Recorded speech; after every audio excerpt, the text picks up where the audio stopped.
എടാ ഞാൻ പ്രിയയുടെ വീട്ടിലിരിക്കുവാ, സത്യമായിട്ടും പ്രിയയുടെ വീട്ടിലിരിക്കുവാ. ഇപ്പൊ എന്തിനാ ലൊക്കേഷൻ ഇടുന്നത്? വീഡിയോ കോൾ എന്തിനാ ഇപ്പൊ ചെയ്യുന്നത്? നിനക്കെന്നെ സംശയം? സംശയം എടി വരുന്നൊരു 5 മിനിറ്റ്, ഇപ്പൊ വരാം ഒരു 5 മിനിറ്റ്. നിനക്ക് മാത്രം എന്താടാ മെയിൽ വോയിസ് കേൾക്കുന്നേ? പ്രിയയുടെ വീട്ടിലൊന്നും ആണുങ്ങൾ ആരുമില്ല. പ്രിയയുടെ ഇടയ്ക്കാണ് ഞാൻ സംസാരിച്ചത്. ഫോൺ എടുക്ക. എടി ആർദ്രി പാടി ഫുഡ് കഴിക്കാടി. നിന്നെ എത്ര നേരം കൊണ്ട് വിളിക്കുക? വരാം പൊയ്ക്കോ, നിങ്ങൾ പോയി ഫുഡ് കഴിക്കും, ഞാൻ വരാം. നിങ്ങൾ ഇരുന്നോ, ഞാൻ വന്നോളാം. എടി വാടി. എടി പൊയ്ക്കോ, ഞാൻ വന്നോളാം. നിങ്ങൾ പൊയ്ക്കോ, പോയി ഇരുന്നോ. എടി നാളെ നമുക്ക് എല്ലാവർക്കും കൂടി ഷോപ്പിംഗ് പോയാലോ? നാളെയോ?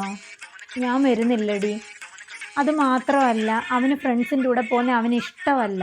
അവൻ എപ്പോഴും അവൻ്റെ കൂടെ പോകുന്നതാണ് ഇഷ്ടം. ഞാൻ വരുന്നില്ല, നിങ്ങൾ പോയിട്ട് വാ. എടി ആർദ്ര, നീ കരയുവാണോ? ഇല്ലടി, കരയൊന്നുമല്ല. അവനാള് പാവാടി. പക്ഷെ ഞാനെന്ന് വെച്ചാൽ അവന് ജീവനാ. ഞാൻ എങ്ങും പോകുന്നത് അവന് ഇഷ്ടമല്ല. അല്ലാതെ ഞാനെന്ന് വെച്ചാൽ അവന് ജീവനാ. വെച്ചിട്ട് പോ, മേലെ ഇനി എൻ്റെ അടുത്ത് മിണ്ടാൻ ഞാൻ വന്നേക്കരുത്. Okay, bye. Love you. അതൊന്നുമില്ലടി. ഞാൻ വെളിയിലിറങ്ങി അവൻ ഭയങ്കര പൊസസീവ് ആവും. അല്ലാതെ ഞാനെന്ന് വെച്ചാൽ അവന് ജീവനാ. ഇപ്പം എങ്ങനെയെങ്കിലും പറഞ്ഞ് സമാധാനപ്പെടുത്തി ഞാനിപ്പോൾ ഇങ്ങോട്ട് വന്നതേ ഉള്ളൂ. എന്താ ചെയ്യാൻ പോകുന്നത്? റീലെടുക്കാൻ പോകുന്ന? വാ, നമുക്ക് റീലെടുക്കാം.